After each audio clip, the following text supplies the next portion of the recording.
IPL থেকে যখন মুস্তাফিজুর রহমানকে সরিয়ে দেওয়া হলো, এই খবরটা যখন বাংলাদেশে পৌঁছলো তখন বাংলাদেশ ক্রিকেট মহল পুরো উন্মাদ হয়ে গেছে, পাগল হয়ে গেছে, এক কথায় বলা যায়। ভারতকে নিয়ে উল্টো পাল্টা যা খুশি মুখে আসে তাই সোশ্যাল মিডিয়ায় কমেন্ট করছে। বাংলাদেশের যে প্রেস, সে ভরে ভরে ভারতের সমস্ত জিনিসপত্র বয়কট করার সিদ্ধান্ত নিয়ে নিয়েছে। বাংলাদেশ বোর্ড দাবি করেছে যে আমরা ভারতে টি-20 বিশ্বকাপ খেলতে যাব না, আমাদের ম্যাচগুলো শ্রীলঙ্কায় করতে হবে। আইসিসি তো একটা ছোট বাচ্চা না, তুমি একটা বায়না করে বসবা আর ফট করে হয়ে যাবে, মানে সব তো হাতের মোয়া যেন। ভারত যখন পাকিস্তানে চ্যাম্পিয়ন ট্রফি খেলতে যায়নি, ভারত 6 মাস 5 মাস আগের থেকে আইসিসিকে বলেছিল আমরা কিন্তু পাকিস্তানে যাব না, আমাদের ম্যাচগুলো অন্য জায়গায় করতে। আর বাংলাদেশ কি করছে, বাংলাদেশ টি-20 ওয়ার্ল্ড কাপ শুরু কিছুদিন আগেই এরকম মন্তব্য করছে বাংলাদেশ শ্রীলঙ্কায় খেলতে যাবে, ভারতে আসবে না। কিন্তু ম্যাচগুলো যে ভারতে আগের থেকে ফিক্স করে দিয়েছে আইসিসি, এগুলো বাংলাদেশকে যদি শ্রীলঙ্কায় ট্রান্সফার করতে, তাহলে একদম সম্পূর্ণ শিডিউল সব টোটালি বদলাতে হবে। এরকমটা হয়তো আমার মতে হবে না, কারণ বাংলাদেশের মতন টিম খেললেও যা না খেললেও যা।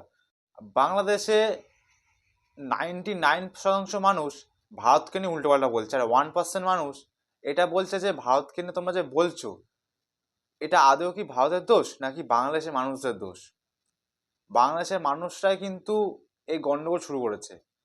ভারত হচ্ছে এমন একটা দেশ যে কিনা বাংলাদেশের সবসময় বিপদের পাশে থেকেছে, এখন সে ভারতকে তারা উল্টোপাল্টা বলছে। ভারত যদি সবকিছু বন্ধ করে দেয়, খাবার দাবার প্রদান করা বাংলাদেশে বন্ধ করে দেয়, যাতায়াত বন্ধ করে দেয়, বাংলাদেশের মানুষকে ভারতে আসতে বন্ধ করে দেয় চিকিৎসার জন্য, তাহলে বাংলাদেশ না খেয়ে মরবে। এখন আমি এটাই চাই, বাংলাদেশে যেন সবকিছু টোটালি বন্ধ করে দেওয়া হোক। এই যে মুস্তাফিজুর রহমান যে ভারতে আইপিএল খেলতে আসছিল, সে আসলে কার লাভ হতো, কার নাম হতো? বাংলাদেশের লাভ হতো। মুস্তাফিজুর রহমান টাকা পেতে, মুস্তাফিজুর রহমানের লাভ হতো। আগে অনেক বাংলাদেশের প্লেয়ার খেলতে আসতো, এখন তো আর আসে না। কেন আসে না? আগে একটা ঝামেলা হলো, সেই ঝামেলার জন্য তখন থেকেই হাফ প্লেয়ার সরিয়ে নেওয়া হলো। খালি একটা নাম মুস্তাফিজুর রহমান একটু ভালো বল করে, তাই তাকে রেখে দেওয়া হয়েছিল। কিন্তু এই বছরই বলা যায় যে মুস্তাফিজুর রহমানই হচ্ছে গিয়ে লাস্ট না নাম। 2026-এ লাস্ট হচ্ছে গিয়ে সরিয়ে নেওয়া হলো যে বাংলাদেশের প্লেয়ারের লিস্ট থেকে। আর কোনো বাংলাদেশের লিস্ট বা কোনো বাংলাদেশের প্লেয়ার আর কোনোদিন আইপিএল খেলতে দেখা যাবে না। ইতি হয়ে গেছে, সমাপ্ত, ফুল স্টপ পড়ে গেছে। বাংলাদেশ থেকে নাকি সমস্ত ভারতের মিডিয়া যে আইপিএল গুলো যে চ্যানেলে দেখাতো, সে সব টোটালি বন্ধ করা হচ্ছে। এই যে সব বন্ধ করায়, এই যে সব টোটালি ঝামেলা করা শুরু করায় বাংলাদেশ থেকে, এটা সবচেয়ে বেশি ক্ষতি কার হলো?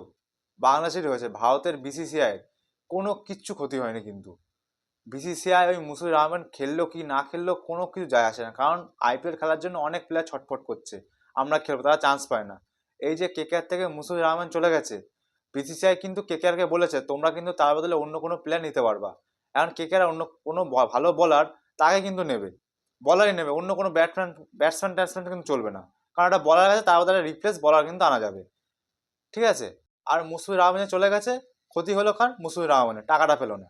আর যাও বা পেয়েছে সব টাকা ফেরত দিয়ে দিতে হবে।